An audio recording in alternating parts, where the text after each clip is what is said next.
ስለ ሀገር ውስጥና ስለ ውጭ ሀገር መንጃ ፍቃድ ማወቅ ይፈልጋሉ? እንዲሁም ስለ መኪና ውስጣዊ ክፍልና ውጫዊ ክፍል ማወቅ ይፈልጋሉ? መንጃ ፍቃድስ እንዴት ነው የምናወጣው? የሚለውና ሌሎች ጉዳዮችን መከታተል ይፈልጋሉ?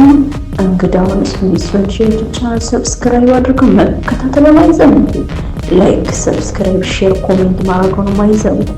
ሚስ ፈንድሻ ዩቲዩብ ቻናል ለየት ይላል። ስንቶቻችንን ስንት አይነት መንጃ ፈቃድ እንዳለ እናውቃለን? እንዲሁም ደግሞ ከቤት መኪና ሳንለማመድ ወደ ሲኖትራክ ወይም ወደ ባስ መንጃ ፈቃድ መሄድ እንችላለን ወይስ እንዴት ነው?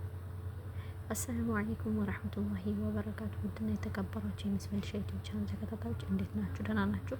በሀገር ውስጥም ከሀገር ውጭም ያላችሁ ቤተሰቦቼ ሰላም ብያለሁ። እንግዲህ በየሳምንቱ ማቀርብላችሁ ስለ መንጃ ፈቃድ ዛሬ እስኪ ለየት ባለ ቪዲዮ ነው የመጣሁት። ይሄም ቪዲዮ ምን አይነት መንጃ ፈቃድ ነው የሚያስፈልገን፣ ከዛም በኋላ ደግሞ ደረጃስ አለው ወይ የሚለውን በዝርዝር እስኪ ትንሽ አብራራላችኋለሁ ማለት ነው።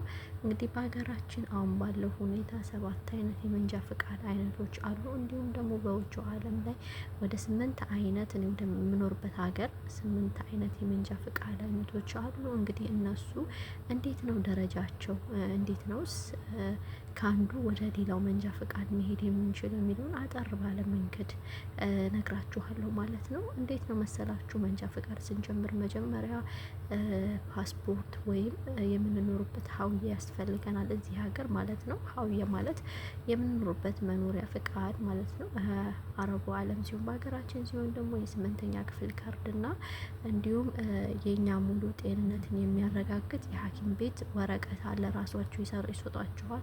እንዲሁም የአይን ግላስ ይባላል። የአይናችሁን ትመረመራላችሁ። ትልቅ ነው ትንሽ ነው የሚለው ከቪዲዮ በኋላ ወደ መካከል አካባቢ ታይታላችሁ። ግልጽ አረግላችኋለሁ እሱ ላይ ማለት ነው። እንዲሁም ደግሞ ከፎቶ ቤት ካሴት ራሱ ሲዲ ካሴት የመንጃ ፈቃድ ስትሏቸው ሰርተው ይሰጧችኋል ማለት ነው። ሌላ ደግሞ እንግዲህ ይሄንን ካሟላችሁ በኋላ የምትኖሩበት አካባቢ በዚህ ሀገር ሀውያ ነው የምንለው። በእኛ ሀገር ደግሞ የምንኖሩበት አካባቢ እንደ አካባቢው አይነት የሚሰጠን የቀበሌ መታወቂያ አለ ማለት ነው። እሱን አያይዘን ቀጥታ ወደ መንጃ ፈቃድ ሂደን እንመዘገባለን ማለት ነው። እንግዲህ እዛ ጋር ከተመዘገብን በኋላ የራሳቸው ሰዓት የራሳቸው በስንት ሰዓት መግባት እንዳለባችሁ ትሬኒንግ፣ እንዲሁም ደግሞ እስከ ድረስ መማር እንዳለባችሁ ክላሱን ይነግሯችኋል ማለት ነው። ክላሱንም ሁሉንም በአንድ ቀን ነው የምታረጉት ወይም እንደ ትምህርት ቤቱ ነው። ግን እኔ ስማር የነበረው ጠዋት ላይ ከ4 ሰዓት እስከ 5 ሰዓት አካባቢ ድረስ ክላስ እንማር ነበር። ከዛ በኋላ ከሰዓት በኋላ ትሬኒንግ ነበረን ማለት ነው። እንግዲህ እንደምታዩት አይን ግላስ ማለት ይሄ ነው። አይናችሁ ጋር ይሄ ግላስ ወደፊት አይናችሁ ጨረር ምናምን የሚያጠቃው ከሆነ በሐኪም ትእዛዝ እንደዚህ አይነት ተሰጣላችሁ ማለት ነው። ይሄ ነው የአይን ምርመራ። እነዚህ ትናንሾቹን ኤቢሲዲ እና ትላልቁን ኤቢሲዲ በርቀቱ ናችሁ ትናገራላችሁ ማለት ነው። ከዛ በኋላ ይሄን ከተናገራችሁ በኋላ የአይን ግላስ ተብሎ በዚህ ሀገር 50 ብር፣ በዱባይ 250 ብር አካባቢ ነው። በሌላው ሀገር እንዳገሩ ይለያያል ማለት ነው። ከዛ የክላስ ፈተና፣ ይሄ የክላስ ፈተና ነው። ከየአይነቱ ጥያቄ ነው የሚመጣላችሁ። የመንገድ ዳር ምልክቶች ይመጡላችኋል። ስለ መንጃ ፈቃድ ጸባይ፣ ምን አይነት ጸባይ መኖር አለበት፣ ሞገደኛ ምናምን በሀገራችን የምንለው ስለ ዲሲፕሊን ማለት ነው።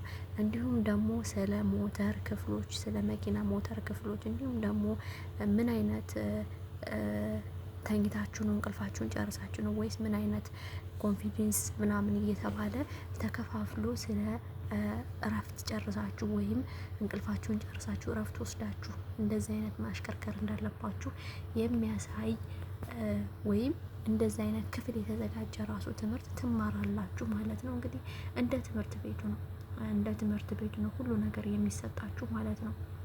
እኔ በተማርኩበት ደረጃ እንግዲህ በእንደዚህ ተከፋፍሎ ነው ማለት ነው። እንግዲህ እንደምታዩት እያሽከረከረ ነው። ይሄ ልምምር ላይ ነው። ፈተና አላችሁ የራሳችሁ። ይሄ እንግዲህ ዲ ድራይቪንግ ነው። ፒ ፓርኪንግ ነው። ከፒ ሊጀምርላችሁ።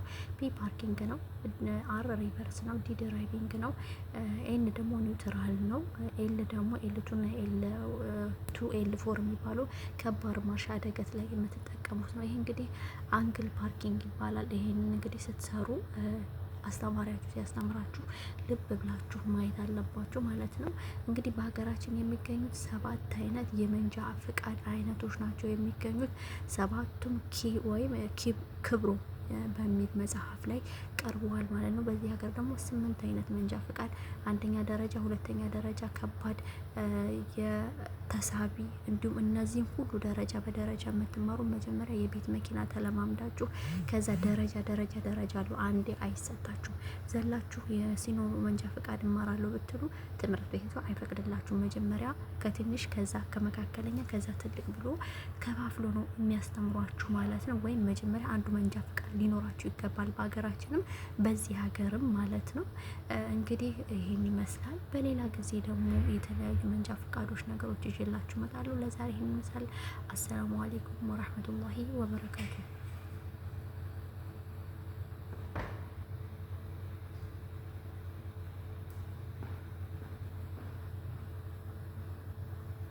ጀኒ